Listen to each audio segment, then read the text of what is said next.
신축 아파트 사전 점검을 나온 입주 예정자들이 세대 내에서 인분을 발견해 경약한 사례가 나오고 있습니다.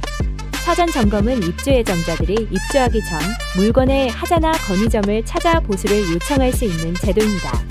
이는 지난 2020년 1월 주택법이 개정되어 공표됨에 따라 의무적으로 사전 점검 제도를 통해 공동주택의 품질을 높이기 위한 취지로 운영되고 있습니다. 실제로 이 제도를 통해 공정이 끝나지 않았거나 벽에 금이 가 있는 등의 심각한 하자를 육안으로 확인한 사례가 나왔었습니다.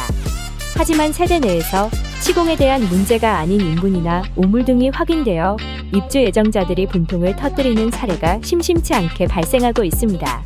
아울러 국토교통부는 신축 아파트 하자를 줄이기 위해 지난 2023년 2월과 3월 국토교통규제개혁위원회의 심의를 거친 바 있습니다. 이는 사업 주체나 시공사의 부담을 완화하기 위해 토목, 골조, 공사 등을 포함해 중대 하자 여부를 사전에 확인하자는 의도였습니다. 하지만 건축물 하자의 경우 수선의 허가미 신고 절차상의 번거로움을 해소하기 위한 것이어서 정작 사전 조사에 나온 입주 예정자들의 물건이 오물로 인해 더럽혀지더라도 시행사에 건의하는 방법밖에 없는 제도적 허점이 있습니다. 즉 어디까지나 건축상 하자 점검의 목적이지 입주 예정자의 실망한 마음을 다독이는 방안은 아니란 뜻입니다. 다만 문제를 제기하면 이러한 애로사항을 청취하게 할 수는 있습니다.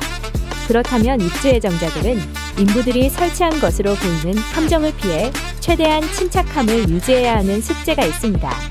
제대로 하자를 확인해야 조치를 요구할 수 있으니까요. 그리고는 해당 세대가 미래 본인의 주거지가 되지 않기를 빌 수밖에 없습니다. 왜냐하면 이러한 문제에 대해 입주자는 시행사에 건의하는 것 외에 법적으로 조치할 수 있는 방법이 전무합니다. 물론 굳이 비슷한 법규를 찾아본다면 재물손괴죄를 생각해 볼 수는 있습니다.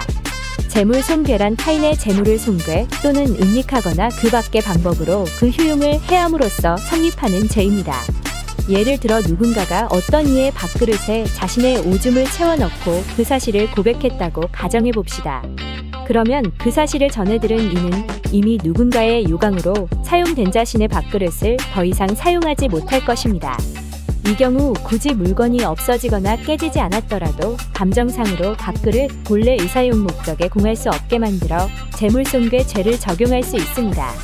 하지만 여기에 입주자 사전 점검에서의 인분테러 사례를 대입시켜 본다면 재물손괴는 현실적으로 성립할 수 없습니다. 예비 입주자가 경악한 현장은 본인의 물건이 아니니까요. 계약을 했다 하더라도 잔금을 치러 등기권리증이 발급되기 전까지 해당 물건을 본인의 소유로 인정받을 수 없기 때문입니다. 그렇다면 시행사의 입장에서는 인부들에게 화장실에 갈 시간을 주지 않더라도 건축물에 하자가 생기지 않도록 조치하는 게 우선이라고 생각하지 않을까요?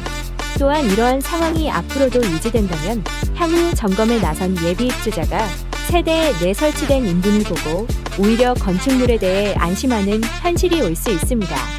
지금까지 머리뉴스였습니다.